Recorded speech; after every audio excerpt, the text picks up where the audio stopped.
नमस्कार दोस्तों, study with Dev channel में आपका स्वागत है। दोस्तों, तालिका तालिका चल रही है यूपी ट्रिपल एस सीपेट के लिए। तो आइए देखते हैं आगे। तालिका का आप अध्ययन करके प्रश्नों के उत्तर दीजिए। तालिका का अध्ययन कीजिए और प्रश्नों के उत्तर दीजिए। निम्न तालिका में 4 व्यक्ति ABCD सप्ताह के विभिन्न दिनों पर विधियों की बिक्री कर रहे हैं। जैसे ABCD 4 व्यक्ति हैं। ABCD 4 व्यक्ति हैं। सोमवार, मंगलवार, शुक्रवार और शनिवार इन दिनों पर बिक्री कर रहे हैं। तो प्रश्नों को ध्यान से आप पढ़िए, इस तालिका का अध्ययन करिए, अध्ययन करके आप प्रश्नों के उत्तर दीजिए। तो पहला सवाल है, मंगलवार को A द्वारा बेची गई वस्तु तथा शनिवार को C द्वारा बेची गई वस्तु का अनुपात क्या था? तो मंगलवार को बेची गई A द्वारा वस्तु, मंगलवार को A द्वारा कितना है, तालिका हम देखेंगे तो कितना है, 35 है। A द्वारा 35 है। और शनिवार को C द्वारा बेची गई वस्तु कितना है, C द्वारा तो है 45, तो 45 आ गया। कह रहा दोनों वस्तु का अनुपात क्या था? अनुपात बराबर 35:45, 5 सते 35, 5 9 45, 7:9। ठीक है, यही हमारा आंसर है। आंसर प्राप्त हो गया दोस्तों। अब अगला सवाल देखेंगे।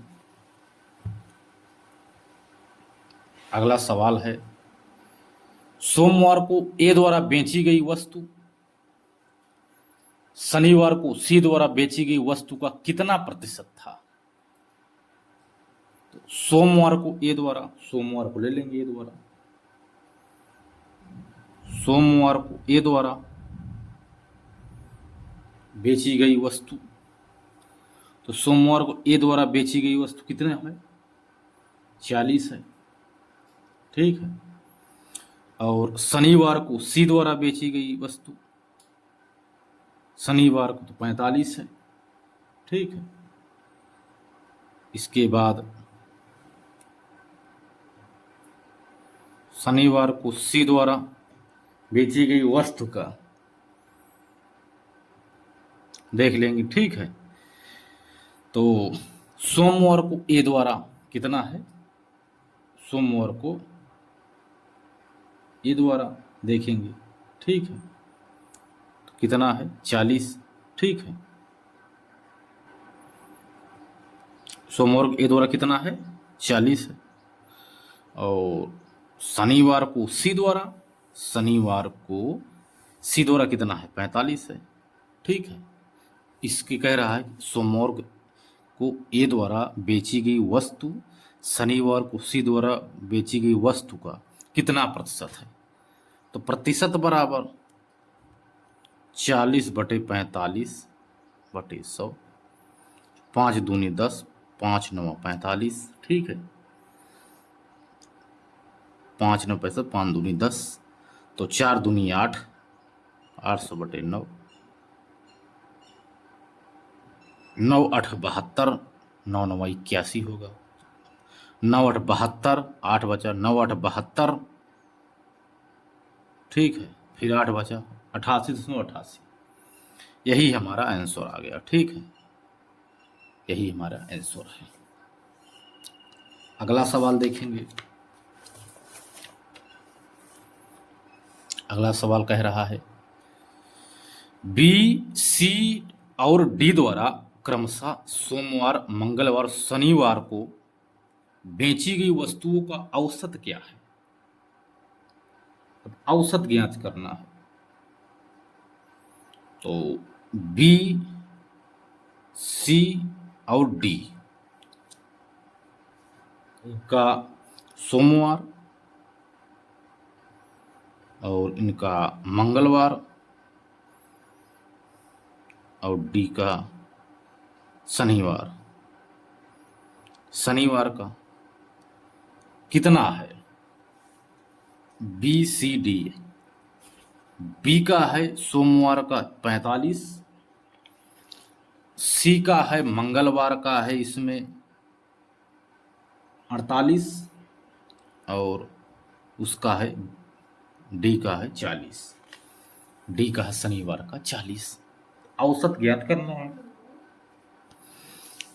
तो 40, 40 नहीं 45 है, 45, 48 और 40। औसत बराबर 45 प्लस 48 प्लस 40 बटे 3। इसके बाद बराबर 8 5 13 की 3 हासिल 1, 4 4 4 दूनी 8 4 3 12 1 13 बटे 3, 3 चौक 12 1 13, 3 चौक 12 1 13, 3 त्रिका 9, 44.33% आ गया आंसर।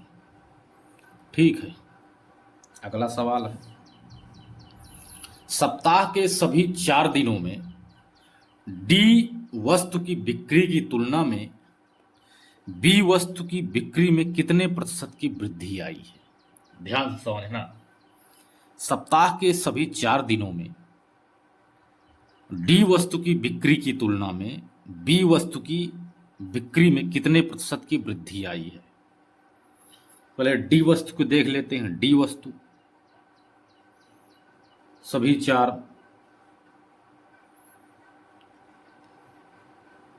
ठीक है। डी वस्तु की कुल बिक्री बराबर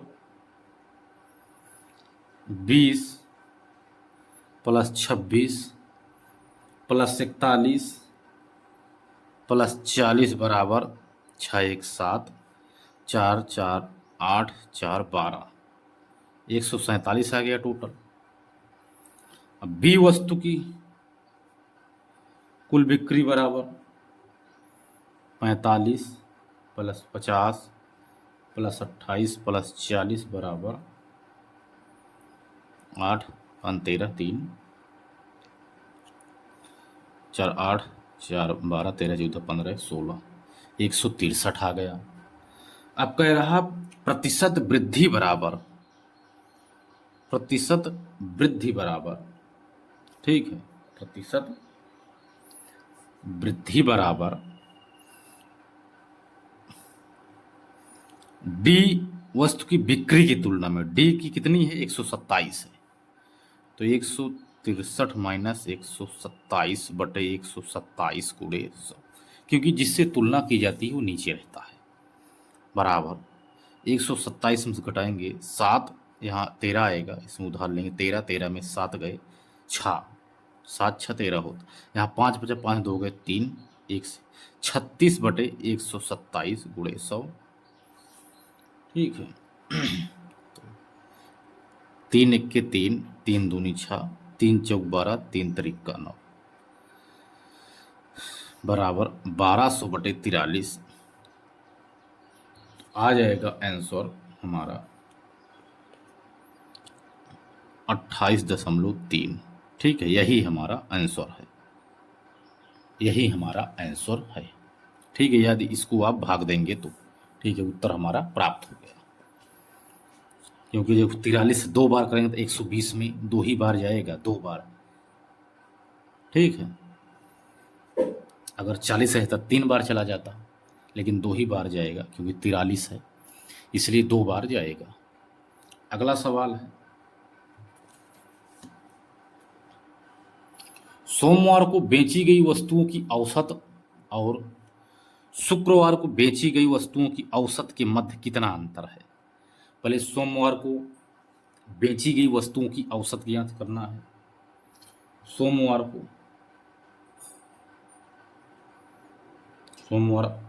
औसत, सोमवार की औसत बराबर 40 प्लस 45 प्लस 25 प्लस 20 बटे 4, 130 बटे 4 बराबर 32.5 इतना आ गया, 32.5 है, 32.5 आया। अब क्या कह रहा है, शुक्रवार की औसत बराबर कितना है, 25, 28, 15 प्लस 41/4 बराबर, इसको जब करेंगे 5 एक 6, 8 6 14, 15, 16 17 18 19 की 9 हासिल 1, 4 5 2 7 2 9 1 10/4, 4 दूनी 8, 2 10, 4 सते 28, 29, तो 4 दूनी 8, 4 पंचे 20, 27.5 अंतर बराबर 32.5 माइनस 27.25 बराबर आएगा 5.25। ठीक है, यही आंसर है।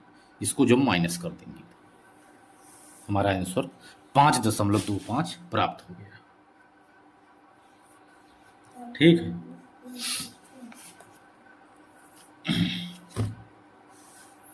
अगला कह रहा है, दी गई तालिका या सारणी का अध्ययन कीजिए और अध्ययन करके प्रश्नों के उत्तर दीजिए। भारत में सन 2010 से 17 के मध्य फसलों का उत्पादन दिया गया है।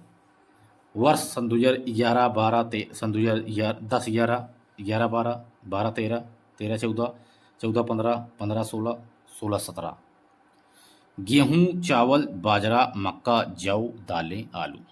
गेहूं का पूरा दिया गया है आंकड़ा, चावल का पूरा आंकड़ा दिया गया है, किस सन में गेहूं कितना हुआ है, चावल कितना हुआ है, बाजरा कितना हुआ है, मक्का कितना हुआ है, जौ कितना हुआ है, दालें कितनी हुई है, आलू कितना हुआ है, सभी को यह दर्शाया गया है। तो आप इसको अध्ययन करके, इसको आप अच्छे से अध्ययन करिए, उसके बाद प्रश्नों के उत्तर दीजिए। चार्ट बना लीजिए जो बना हुआ है तालिका, इस तालिका को बनाइए। ठीक है, सारणी को, इसको बात देखते हैं। इसके बाद पहला सवाल है, गेहूं उत्पादन में किस वर्ष के दौरान पहली बार गिरावट दिखी? गेहूं के उत्पादन में तो 13-14 का देखेंगे, 15-16 का देखेंगे, ठीक है, 14-15 का देखेंगे और 16-17 का देखेंगे। पहली बार गिरावट हमें देखने को मिलती है। 13-14 में गेहूं का उत्पादन कितना है देखते हैं। 13-14 में गेहूं का उत्पादन है 7,056 है। 15-16 में है 69,012। 14-15 में है 68,096 और 16-17 में है गेहूं 15-16 में 68,096 गेहूं। 13-14 में इतना आ गया। 15-16 में 69,012 आया। फिर बाद 14-15 में 68,015 आया, 68,096 आया। ठीक है, 68,096। 16-17 में आया 76-17, 76-17 आ गया, 76-17 आ गया। दिए गए तालिका के अध्ययन से यह ज्ञात होता है कि सन 2013-14 में पहली बार गिरावट दर्ज हुई है। 13-14 में, 13-14 में देखेंगे, ठीक है, कि क्योंकि 7,056 है, इसी से गिरावट दर्ज हुई है। ठीक है, पहली बार, क्योंकि आप देखेंगे कि सन 2010-11 में 6,121 कुंटल मान लीजिए है। अगले साल 7,000 हो गया, ज़्यादा हो गया। उसकी अगले साल भी 70-71 हो गया।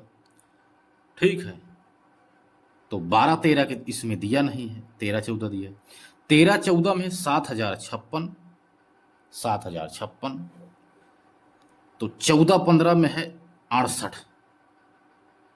तो 13-14 में देखेंगे सबसे पहले गिरावट आई है, क्योंकि सन 2012-13 में 71 है, तो ज़्यादा होना चाहिए, जबकि 13-14 में घट गया। देखो 7,056 है। तालिका से ही हमें अध्ययन करना पड़ेगा, तभी समझ में आएगा। देखो तीनों साल बढ़ता हुआ है, लेकिन पहली बार गिरावट देखने को मिली है गेहूं की फसल में। पहली बार गिरावट तो सन 2013-14 में तालिका के से ही हमें ज्ञात होता। दूसरी बार गिरावट आया है 14-15 में, इसके बाद फिर वृद्धि हुई है, फिर वृद्धि हुई। पहली बार गिरावट 13-14 में हुई है, दूसरी बार गिरावट 14-15 में हुई है। तो 13-14 में पहली बार गिरावट है। ठीक है, तो यही हमारा आंसर है। पहली बार गिरावट हमें देखने को मिल गया। ओके, अगला सवाल है, इनमें से किस फसल में सन 2013 से 17 के मध्य उत्पादन में लगातार वृद्धि दर्ज की गई है? समझो, तो दिए गए तालिका से स्पष्ट है कि सन 2013-17 तक बाजरे के उत्पादन में लगातार वृद्धि दर्ज की गई। बाजरे के उत्पादन में, ठीक है, बाजरे के उत्पादन में यही आंसर है। बाजरा लेंगे, देखो बाजरा लेंगे 13 से 1110, 1160, 1450, 1460 लगातार वृद्धि दर्ज हुई है। ठीक है, आगे देखते हैं, अगला देखते हैं। अगला सवाल है, सन 2010-11 से सन 2016-17 की अवधि के मध्य आलू का औसत उत्पादन कितना है? आलू का औसत उत्पादन ज्ञात करना है। तो आलू का उत्पादन, कुल उत्पादन कितना है? 210, 220, 222, 245, 315, 400, 445, टोटल आएगा 2057। 2057/7, 1 2 3 4 5 6 7, 257/7 बराबर 7 दूनी 14, 9 3 8 6 टन, इतना है। ठीक है, यही हमारा आंसर है। अगला सवाल है, सन 2016-17 के मध्य इनमें से किस फसल के उत्पादन में पिछले वर्ष की तुलना में गिरावट दर्ज है? सन 2016-17 में पिछले वर्ष की तुलना में सन 2016-17 के मध्य इनमें से किस फसल के उत्पादन में पिछले वर्ष की तुलना में गिरावट है? किस फसल में बात कर रहे हैं, किस फसल में? तो जौ बाजरा देख लेते हैं। जौ, बाजरा, चावल और आलू, इसी पे देखना, ऑप्शन में यही चारों रहेगा। सन 2016-17 के मध्य ज्ञात करना है इसी फसल में पिछले वर्ष की तुलना में। तो जौ में ले लेते हैं। जौ में है वर्तमान, पिछला वर्ष। तो जौ में है वर्तमान में कितना है? 216, इसमें है 160, 160, 160 है। बाजरा में 1460 और पिछले वर्ष में है 1450, 1450। चावल में है 812 और पिछले वर्ष में है 826, इसमें तो वृद्धि हुई है। आलू में है 445 और इसमें है 400 पिछले वर्ष में। तो देखेंगे चावल के उत्पादन में गिरावट दर्ज की गई है। चावल के उत्पादन में 8, देखो 1600, 160 है। ठीक है, पिछले वर्ष में, पिछले वर्ष की तुलना में गिरावट दर्ज की गई है। पिछले वर्ष की तुलना में इसमें 160 है, ठीक है, इसमें है 216, वृद्धि हुई है पिछले वर्ष की तुलना में, ठीक है। 1450 है किसका, बाजरा का, तो इसमें वर्तमान में 1460, यानी पिछले वर्ष की तुलना में इसमें भी वृद्धि हुई है, इसमें भी वृद्धि वृद्धि हुई है, पिछले वर्ष की तुलना में इसमें भी वृद्धि हुई है। 826 है पिछले वर्ष में, वर्तमान 800, यानी पिछले वर्ष की तुलना में गिरावट है इसमें, इस पिछले वर्ष की तुलना में इसमें वृद्धि है, इसमें गिरावट दर्ज हुई है। यानी चावल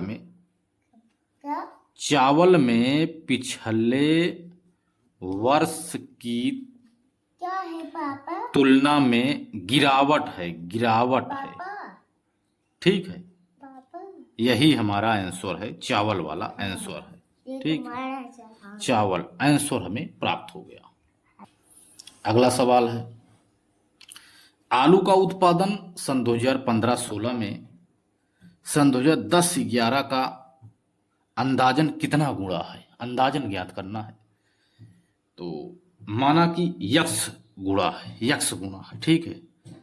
सन 2010 या 11 में माना यक्स गुणा, कितना गुना, यक्स गुना, ठीक है, यक्स गुना मान लीजिए हम। अब प्रश्न के अनुसार हम ज्ञात करेंगे, 400 है, पिछले सन 2015-16 में देखो 400 है, 400, ठीक है, बराबर सन 210 यक्स, ठीक है,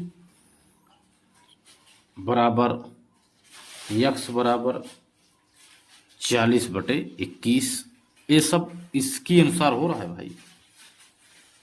जैसे आलू है तो ठीक है, आलू कितना हम बताए थे, आलू का उत्पादन है किस सन में, 60 आलू का उत्पादन है सन 2015-16। 15-16 में आलू का उत्पादन कि देखो ये 400 है, ठीक है, 400 15-16 में, और 10 और 11 में कितना है, 210 है, ठीक है, 10-11 में आलू 210 है, ठीक है। यही ये इसीलिए 210 यक्स लिख लिया, बराबर यक्स बराबर, इसको काटेंगे तो कट जाएगा, 0 से 0 कट गया, ठीक है, 0 से 0 कट गया, इसलिए यक्स बराबर 40/21 आया। तो आंसर आ गया। अगर इसको भी काटेंगे तो जैसे 21 से 40 में भाग देंगे तो बराबर 1.9 आएगा, ठीक है, 1.9, यही हमारा आंसर है। 21 एकन्नम 21, दशमलव बढ़ाएंगे तो जो 19 बचेगा उसमें 0 आएगा, 190 आया, 21 नवैया आ गया, ठीक है, यही हमारा आंसर है, आंसर हमारा प्राप्त हो गया, ठीक है।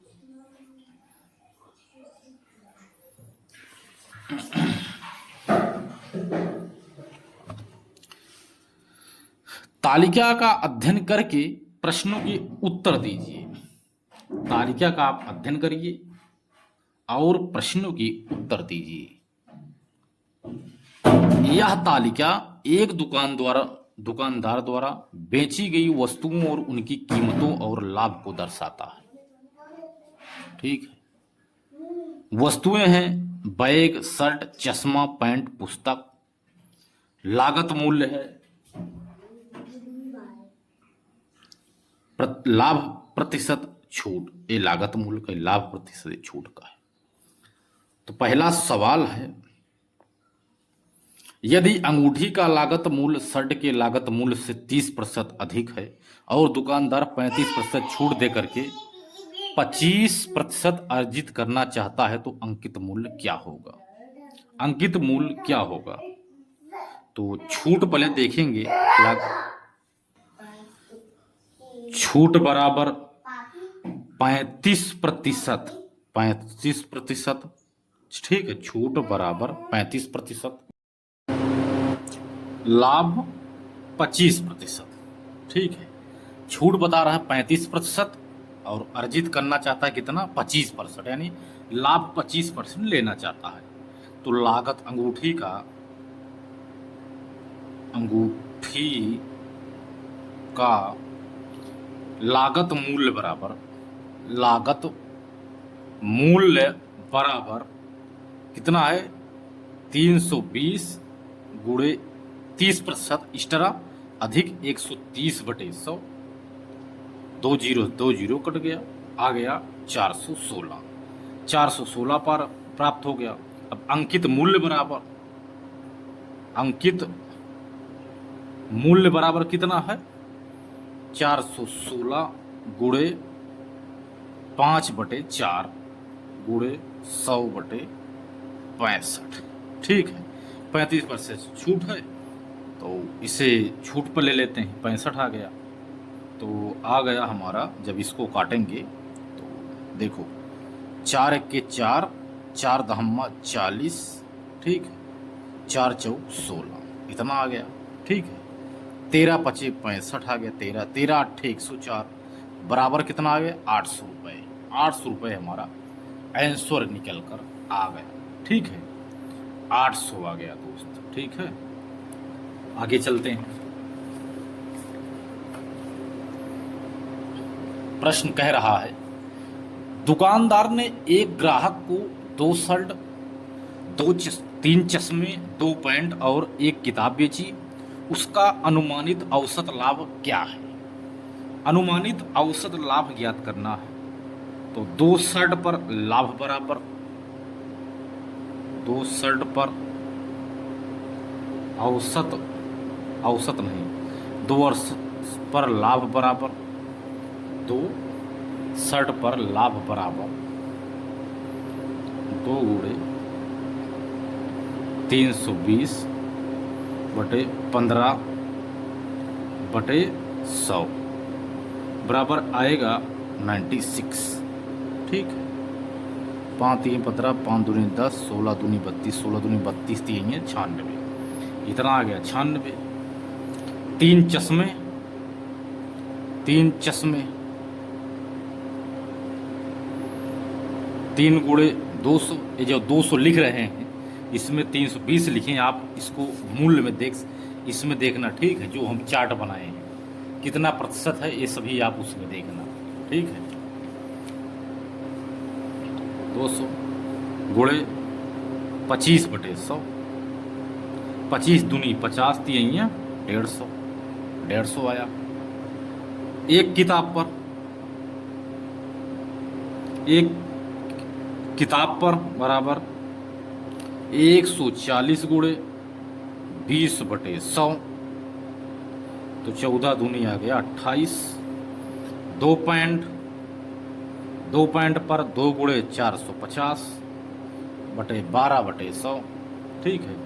तो हमारा आ जाएगा 2 छंग 2 5 9 45, 9 दूनी 18, छक्का 108। तो औसत बराबर, अब औसत बराबर आएगा, औसत बराबर सभी को जब जोड़ेंगे तो 96 प्लस 150 150 प्लस 28 प्लस 108 बटे इसमें कितने हैं 2 3 1 2, तो 3 प्लस 2 प्लस 1 प्लस 2, ठीक है। तो टोटल आएगा 382/8 आएगा 47.75, यही हमारा आंसर है। 47.45 हमारा आंसर प्राप्त हो गया। अगला सवाल है, स्नेहा ने 1 शर्ट, 2 बैग, 1 पैंट खरीदा और दुकानदार ने अंकित मूल्य पर 5% अतिरिक्त छूट दी। दुकानदार का अनुमानित कुल लाभ ज्ञात कीजिए।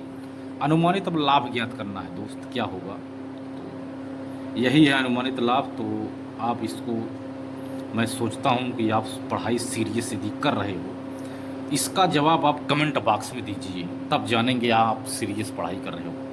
तो जवाब आप कमेंट में दीजिए, आंसर क्या आएगा कमेंट में आप इसका जवाब दीजिए, तभी आपको लगेगा हमें कि आप सीरियस पढ़ाई कर रहे हैं। यदि आप इसका सही जवाब दे देते हैं तो आप तैयारी पेट की सही कर रहे हैं, ठीक है। अगला सवाल, चश्मे का अंकित मूल्य पुस्तक के अंकित मूल्य से लगभग कितना प्रतिशत अधिक है? चश्मे का अंकित मूल्य कितना है? चश्मे का अंकित मूल्य बराबर 200 गुणे 5/4 प्लस 35 बराबर आएगा 285।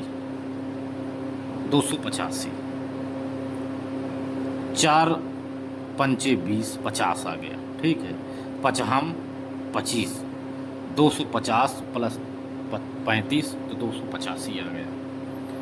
पुस्तक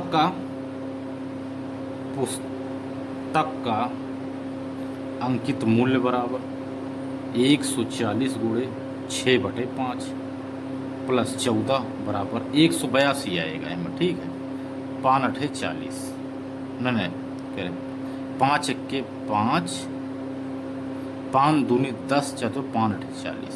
ठीक है, 28 आया। तो कितना आएगा इसमें? 182 हो गया।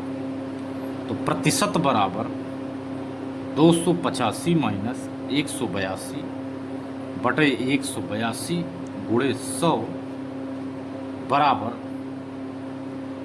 103 बटे 182 गुणे 100, 103 बटे 182 गुणे 100 बराबर 56% आएगा दोस्तों। ठीक, 56% आंसर प्राप्त हो गया। ठीक है, जिसको जब हल करेंगे तो 56% आ जाएगा। अगला सवाल है इसी तरह से, दुकानदार द्वारा बेचे गए चश्मे और किताब पर छूट प्रतिशत का अनुपात क्या होगा? तो छूट प्रतिशत का अनुपात ज्ञात करना, पहले चश्मे का देखते हैं। चश्मा का 200, छूट प्रतिशत 200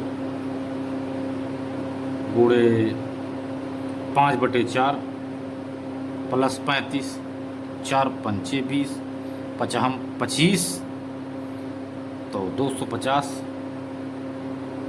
प्लस 35 285। ठीक है, और 285 आ गया। ठीक है, तो कितने चश्मे हैं आप इसको एक बार इसमें देख लीजिए। चश्मे कितने हैं? चश्मे हैं 35। ठीक है दोस्तों, इसमें देखेंगे चश्मे 35 हैं। और किताब कितना? किताब यानी पुस्तक है 14। ठीक, तो इसको देखेंगे 285 किताब और वो है 35 बटे 285। ठीक है, और अब देखते हैं कितना करना है। इसको यहाँ नहीं लिखना, इसको तो यहाँ हमने लिख ही दिया था, इसको तो यहाँ लिख ही दिए थे भाई। ठीक, कितना आ गया? 250। चश्मा देखते हैं ध्यान से, चश्मा का 200 गुणे 5/4 प्लस कितना है 35। ठीक है, तो आएगा टोटल जब जोड़े थे 4 पंचे 20, 50 25, 285। ठीक है, और किताब बराबर है 140 हुए 6/5 प्लस 14 तो 28 आएगा। तो टोटल आ गया 282। ठीक है, 282 आ गया, 285 अनुपाते 282। ठीक है, ये हमारा आंसर। तो दोस्तों मिलते हैं और एक बेहतरीन क्लास में, तब तक के लिए धन्यवाद।